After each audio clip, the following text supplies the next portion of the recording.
welcome once again to EWTN's Bookmark. I'm Doug Keck, your host. Our guest author is Father Michael Caruso, author of When the Sisters Said Farewell, published by Roman and Littlefield Education. Welcome, Father, to Thank you so much. Good to be here. It's great to have you here. Thank you.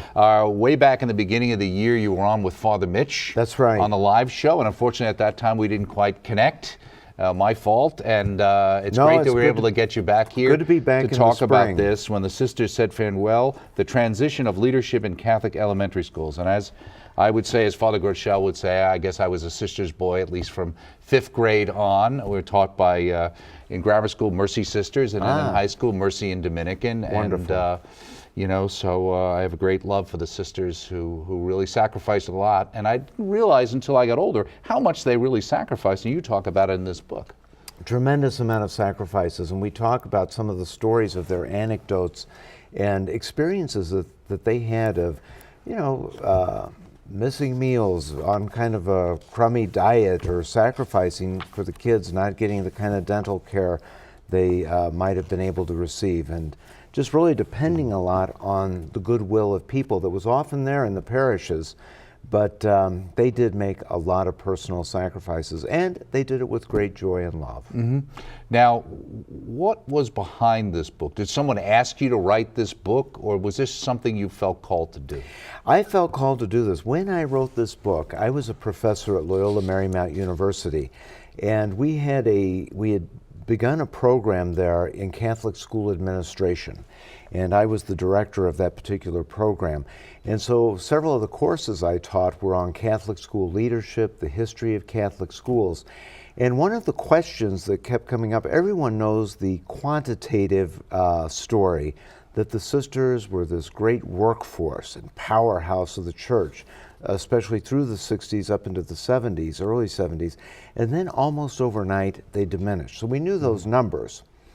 But what we didn't know is, and this was the question that kept coming to me, is, well, what was it like when you were the last sister at this convent and Right, you school? talk about that in the book, right? And you were the last one to leave. What was it like? And several sisters who I knew told those stories, and I thought, you know, this is really an important story that needs to be documented and told. So I wanted to capture and augment the quantitative with the qualitative experience of the sisters in their own words of what was this like. And how long did it actually take you to put the book together?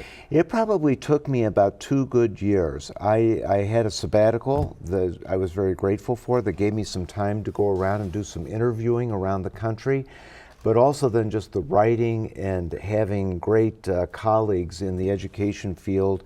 Dr. Tom Hunt was one great Catholic school historian. Many people who helped read it, give some advice and suggestions. And so, you know, these people that read your book, they're like no barber shaves so close that another barber can't find some work to do. So at some point you have to say, all right, I think it's finished. Right. But they gave great advice to me and suggestions. And so it took you about 2 years to write it. How long did it take you to get it published? Because you published with a secular press. I did. It's a great question. I could write a book about getting this published. It took several years to get it published because I was trying to get it published before I left Loyola Marymount University. I'm now president at St. Ignatius College Prep in Chicago. And so I was trying to get it published before I left. I couldn't get anyone to take it. I think I farmed this out to every Catholic publisher in the United States, thinking it would be a natural. But they told me the same things. They said, great book, important story, not for us, good luck. And so you have to wait 6 months usually when a publisher has an opportunity to discern, to read, to think if this is going to be a good fit for them. So finally I decided I've played by their rules, I'm going to play by Caruso's rules, and I just sent it out to 5 publishers at once and said it's a prize waiting to be claimed. Now are the students at your prep school at the high school, they aware of Caruso's rules as well? Not that one. Okay. I let the principal take care of that with them. That's good, but they're good kids. Okay, good. Now you've got a foreword by Tim Dolan, Cardinal Dolan, Archbishop of New York. Now he's a historian, and that's his background. Did you ask him to do this? Did the publisher get it? How did it work? I asked him. Cardinal Dolan and I go way back. I had been a diocesan priest before I entered the Jesuits, and I was a diocesan priest in Kansas City, Missouri. Okay. And at the time, Father Tim Dolan came to Kansas City. He was writing his doctoral dissertation and researching it, which was the biography of Archbishop O'Hara, one of the former bishops of Kansas City, Missouri. And so we lived together for a year and a half. We became dear friends, have remained good friends through the years. And as a historian and somebody that I knew had great passion for Catholic schools, great appreciation for the sisters, I thought this would be a natural. So I called in a favor from him. Okay, and he said, our nation continues to reap this harvest that was planted by the teaching sisters. Yeah. It really has been, thank God, replicated by many able and competent laymen, men and lay women. The presence and zeal of the sisters is irreplaceable witness, unique to their vocation. Because I think the point too is, and you talk about how the great laymen and lay women who came in and have taken on the burden of the schools, etc., and you talk about that whole change. But there is something different, isn't there? As great as there is, there's something about the sisters. Absolutely. And you know, I'm so happy. At the high school where I am right now, we've always had women religious teaching there, and it's been wonderful. I think they bring something very unique. But next year, the Dominican Sisters of Mary Mother of the Eucharist are going to open a mission in Chicago, and they're sending 2 of their sisters to our high school. So that's Mother Assumpta's. Mother Assumpta's group. And the sisters and Mother Assumpta, they have visited the school several times now, and I just observed the way they relate to the kids. It is different, qualitatively, and it's so good, and I think that's a missing charism in the church. There's just a joy there, right? There's a joy, there's an enthusiasm, and you see it in the response of the kids. One boy came up to me who's not a Catholic student, but he came up to me after their visit and he said, Father, when are those sisters coming back? And I said, well, I don't know. I said, what did you think? He said, they were great. And he talked about, they hit something in that kid that I don't think anyone else could hit. And so I'm very happy we're going to be able to welcome them to our school and to Chicago to be part of our great mission. That's great. Now, in your own thing, you talk about the introduction here and you kind of lay out the whole book in it, but I thought this was interesting. St. John the Baptist School in Kansas City, Missouri. I recall the principal of that school, the Mother Superior, selling squirt guns to students at the annual school picnic. Now, I thought Mother Superiors of schools and things took squirt guns away from kids. They weren't selling them to them. You know, it was a unique place where I felt these sisters, especially at that school, the Apostles of the Sacred Heart, they're mainly an Italian order. It was just a big community of like one big family, and the sisters were part, but this particular Mother Superior, and as I found out more about her later in life, they said her name was Mother Angelica, actually. I can't recall her last name at the moment, but they said she was from a family. She was one girl with 8 brothers or something, and she was used to being with boys. And in fact, my older siblings talk about her. She would wrestle with the boys and arm wrestle with them and always beat them. But this was, I think, unique to her, just a special sense of joy and letting kids be kids. And it worked for her. Not every principal could probably pull that off and then command order back again. But we knew what was what with her. And so there was a time in the not so distant past when almost every parish consisted of 4 buildings: the church, the rectory that housed the priests, the school, and the convent that housed the sisters. That was my experience too, right? Exactly. Through every neighborhood. You know, from my window of my office in Chicago, I can see so many parishes, and you drive through and you see those buildings, and they've been transformed, and they're used for different things now. Right. It could be the parish center or something. Daycare. What's also interesting, and I think that it's in here in the book, one of the cardinals, archbishops makes this statement, but that whole idea of, in effect, that the school building or the school actually came before the church. That's in right. the sense of really, that we've got to get that school built. That was the dictum, school first, church later. And so many places invested in that school because they knew that by forming young people, you know, the church, we can worship anywhere. Now, it's great to have beautiful houses of worship, and praise be God, those usually followed. But often they didn't. But that could always be turned into a gym after they built the house of worship. But they really recognized the importance of the kids. Right, exactly. And you said the sisters, for many Americans, they were the face of Catholicism in the United States. They really are iconic. I mean, it's like the priesthood. in a movie, even today, if one wants to establish a certain religious perspective immediately, what do you have? You have a Roman collar or a sister in habit, right? You know, it's very true, and this really came home to me. When I was in Los Angeles, I had to write a chapter for a book on Catholic schools, on the history of Los Angeles, of Catholic schools there.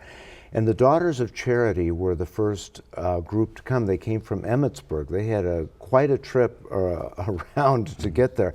Several died. But the government often saw sisters as a civilizing force, because often they would open hospitals, orphanages, and the schools. But just their presence had a civilizing impact on people. You know, it's like, you remember in grade school, we might be messing around and talking. When sister came in, you sat up straight, without even saying, and it was kind of that sense of respect that they elicited from people. Right, and that they expected you And to they respond expected that to be way. your best. Right. Now, one of the things you talk about in the book here, and after World War II, 1945, through the years that followed, Second Vatican Council, Catholic Church in the United States experienced tremendous growth, followed by a steep decline. And you talk about here, and you have some of the numbers in the book, we actually show this statistically about the number of sisters. Right. But it always struck me in some ways that sometimes we forget that, you know, prior to the World War II, there wasn't as many priests and there wasn't quite as many sisters, and that we really had almost like a baby boom of religious sisters, right? That's right. In There the 50s. absolutely was. And especially when you think, I mean, this could be analyzed from so many different perspectives, but sociologically, you think of the opportunities women had in those days to be married or to have a career. You know, the thing was to get married. But the church opened this other path that let women be CEOs of hospitals, presidents of schools, principals. It really opened up a professional world for women. So from that point of view alone, it's an astounding story. But the numbers, as you say, Doug, did increase dramatically, especially you had larger families. There was a culture of Catholicism where a family that might have 5, 6 kids, it was a great honor for every family to have a daughter enter the convent and or a priest enter the priesthood, or son enter the priesthood. Right, and now, of course, you know, when you have, I hate to say it this way, in a sense, 6 or 7 kids, well, one becomes a priest, that's very nice for the family, that's a nice thing. When you have 1 or 2, where are the grandkids coming from? That's right, and people feel that very strongly. That's very true. So there's kind of an impact all the way That's around right. about, and you talk about it in the book in a sense later on in the book about the idea of where's the call of the laity? Have we let down the religious life in effect by not having the children and then not promoting vocations? Right, and how that all fits together. No, it is a part of the story and part of our history, and I think people are asking those questions now, like, how did we arrive at the point we are today? Now you talk about the religious sisters, many participants expressed intense feelings of sadness or anger in sharing their stories, especially when the recollections stirred up unresolved disagreements with decisions made by leaders that they had to implement. What would be an example of that? Yeah, some of the sisters that I interviewed were very happy to speak with me about leaving a parish. So if a community had an institutional relationship with, say, St. Mary's Parish, we had been there for 100 years, but now the governance of the community said, we don't have the sisters and resources to continue to send sisters to this parish. We're going to withdraw you now. So you need to tell the folks there that we'll send a letter, it will come from the provincial, that we will be leaving, this will be our last year, etc. So they, you know, this kind of came from headquarters, and then the sisters that were in the trenches had to implement that. And so they faced, you know, the grief and upset of the people, and it was very painful for them. Right, you kind of outlined that in like a hypothetical parish that you make up, right? That's in one of the chapters, right? Where you just talk about, in a sense, the whole transition process of how it worked. And you know, there were 2 different ways this happened. In a lot of places, the sisters said, we're leaving. And then, you know, there would be community forums and people would try to haggle, you know, well, couldn't you stay? We're more important than these other places. Then in open placement, that system where sisters were able to choose their own assignments. That was kind of like coming out of Vatican II, right? Correct. After Vatican II, where the communities no longer partnered with the parishes and said, this is the parish where we're going to have our sisters, but sisters could find their own positions and jobs. And so a group of sisters may have been at a parish during that transition, when the community's agreement ceased, but this group of sisters continued to work at the school. But then as different circumstances changed, that's that hypothetical example I give at St. Philip's Parish, where one by one sister takes another job at a different school, one sister's father is ill in another city and she wants to be closer, and it ends up to just almost overnight, the sisters are gone, and that last sister was no longer able to you kind of have sustain it on page 61, you kind of did your little analysis. Yeah. And you kind of view it as a 20-year kind of, at least the way your Yeah. profile, so like Showing it, yeah. 65 to about 85 or so, where you start with 7 sisters and 2 lay teachers, and you end up with 10 lay teachers at the end of it, if in fact the school's even still open, right? That's right. And you know, it's interesting, even though that's hypothetical, many sisters who have read the book said, you really nailed that. They said that's really often what happened to us. Right. Now you talk about in the book also, you know, we can understand why we had Catholic schools. You know, there was discrimination. The schools were very Protestant in the United States, and you go through some of the situations that occurred. But one of the things that I thought was interesting in chapter 2, you talk about finding the sisters again, because we always think, oh, they're just there. But it's interesting, the idea that it wasn't like the sisters were all hanging around in the United States waiting to be put into schools. They actually had to go and look to other countries, right? And they actually came as missionaries in many ways. That's right. You know, in that chapter, it's probably my favorite chapter of the book, is some from the archives of the Sisters of St. Louis, who came from Ireland to Los Angeles. And there's a great correspondence there with, at the time, which you have basically all documented. You That's can see right. them going back and forth with the questions and concerns. Again, and just haggling for how many sisters they wanted to come and establish a mission in Los Angeles. But you know, one of the interesting things about that I discovered and write about in the book, those sisters in Ireland, and I think everyone can think of sisters and priests they know that came from Ireland. That was the great source of so many vocations in this country, where they came to do missionary work. But think about this, those sisters were paid by the government in even the Catholic schools, and they had a pension. And it was a pretty good one. So when they sent sisters here to the United States to work for $30, $40, $50 a month. Yeah, $50 you have listed in this one, right?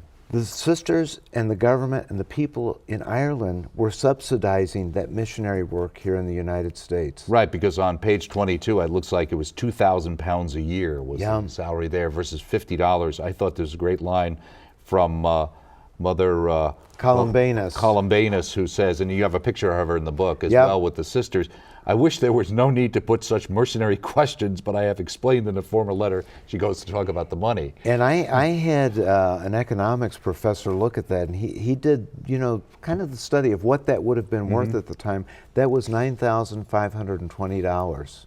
That salary they were letting go.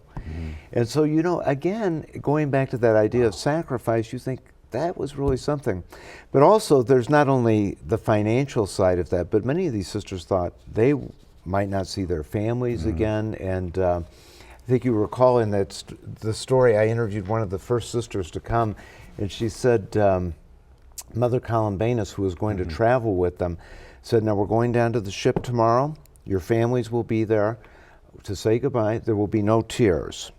We're just going to do this. And so I said, well, how did that work? She said, oh, we all cried like babies, including Mother Columbanus, who was a great visionary of their community.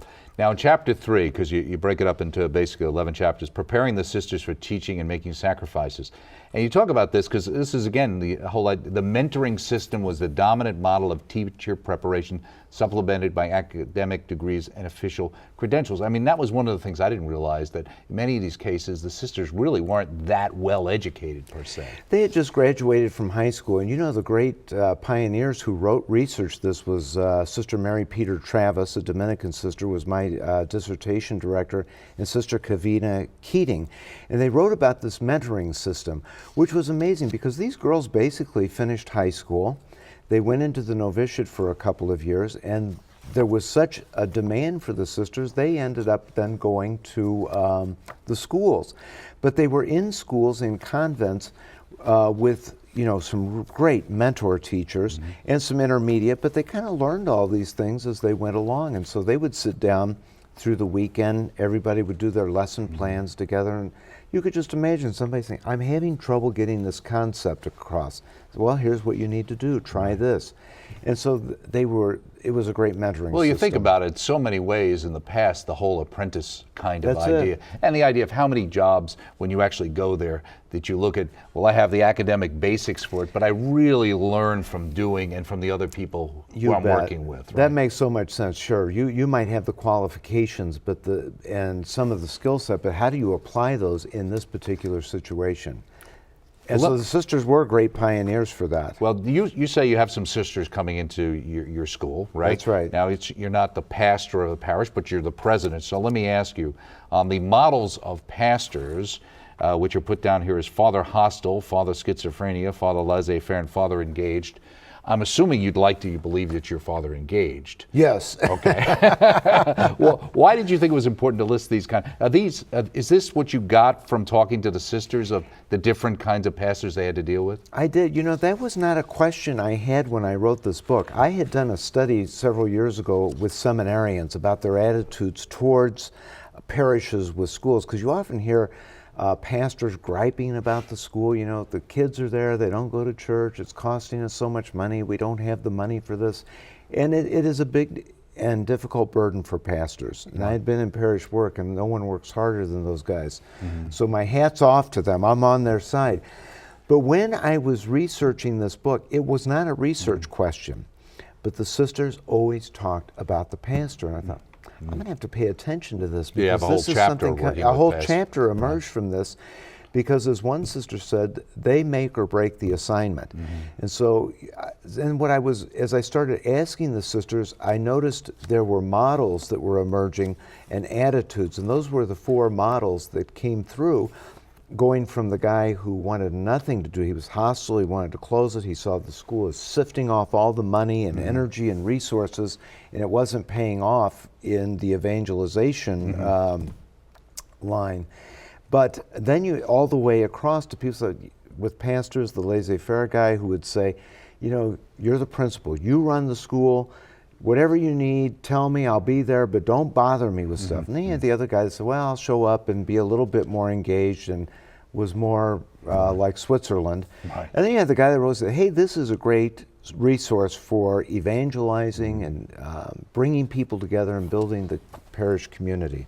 Well, let me ask you that too, because in some ways you would say some people would look at the parish school or in a system and say, well, if it's not teaching Catholicism, why do we have it? Is it just to have a school? Or is it because we're supposed to be inculcating the faith into people while they're going to school? Because I know one of the things in here, I thought it was really cute. It was kind of like, is it the report card from the... Yes, that's my report card from kindergarten. Yeah, I see you. Were you behaving well? I wasn't, if you notice... It kind of showed what was prized, that's right? Right. It showed I wasn't listening to the priest very well. It says, do I listen? Do I pay attention? There it is on page... I just went by it. It's amazing how I flipped by it, and I saw it earlier, and I just flipped by it now. It was interesting, but the reason... That's on page 38. The reason I put that in there was because I thought, I thought it illustrated how the Catholic culture was pervasive, even in this report card. But I want to point out that dot means you're improving. It doesn't mean like there's a failure there. Oh, okay, because you do say the whole idea, I am polite, I obey, I know my prayers, I follow directions, I am careful of school things, I play nicely, I listen attentively.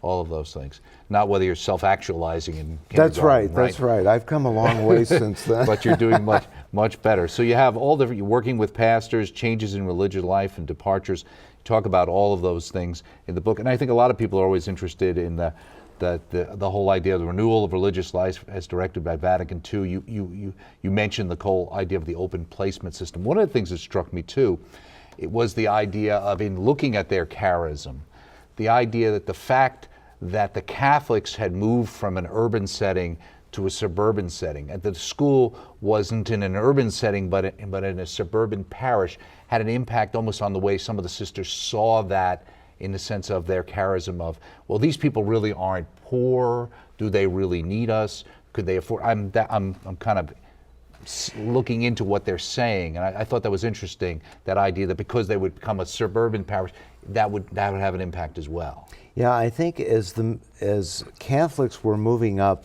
socioeconomically and becoming more part of the American mainstream, there probably wasn't as much urgency or a felt urgency of working with these immigrants and who are really just trying to get established, get their feet on the ground here, get an education. Whereas I think the suburban lifestyle, as that developed, people began to think there are a lot of options for education here. Right. And it's not as cutting edge, perhaps. Right, exactly. And to some degree, these people have other options, so they maybe don't need a sister That's there right. sacrificing as opposed to some other inner city work. That's right. And of course, at the same time, you had the stars and planets aligning of Vatican II, of the renewal of religious life, and you know, also people moving to the suburbs. Right. There may have been a school, but if you bought a new house, you had this new mortgage. You're saying, well, there's a CCD program. I could send my kids to that. And it's Right, and it's the a public school's sacrifice. really good, and it's on good, the and- surface it's not as anti-Catholic as it used to be perceived Exactly. as being. And So there was a confluence of all these things at that time. right, exactly. Well, let me ask you, just before we go, you Chapter 11, The Future of Catholic Schools and the Legacy. Obviously, you're in Catholic education. You have been. Is there any glimmer of hope? Is it getting better, do you think? Well, I think there are a couple things I would say. I'm kind of a realist with this. You know, every year I see the stats that come out of NCEA on the number of schools that are closed or consolidated compared with the ones that are opening. We're not flourishing. This is not a growing market. And the reality there is this is driven by finances. Do people want Catholic schools? You bet. They want them, and they wish they could afford them. But it comes down to, can they afford these? And you know, one of the things, and it goes back to this book and the research there that was done, that bubble of all of these contributed services, basically, of the sisters, the priests, and the brothers, disappeared almost overnight. And now we have lay people with families that need a salary, that need benefits, and that doesn't come cheaply. Right. And so that's the real struggle. And I think a lot of our schools have not looked into endowments of building for the future. Thanks be to God, my school has been working on that. We've got a big debt as well. And there will always be Catholic schools, but I think it's going to be hard, and it comes down to the ability to afford them. Right, and I think one of the things very nice about this book, When the Sisters Said Farewell, is it gives you a better understanding. And I think sometimes as Catholics, we always assumed a lot. The sisters were being taken care of. The priest was taken care of. The church has all this money, it takes care of these things, it doesn't need me. And a better understanding, that's not the case. If we want it, we have to sacrifice for it. Thank you so much, Father, for being here. Good to be with you. Great Thanks to be for with having you. me. Speaking here with Father Michael Caruso about his book, When the Sisters Said Farewell, published by Roman and Littlefield Education, available through the EWTN Religious Catalog. I would say you should take a look at this book. It's very enlightening. I'm Doug Keck. Join us next time right here on Bookmark.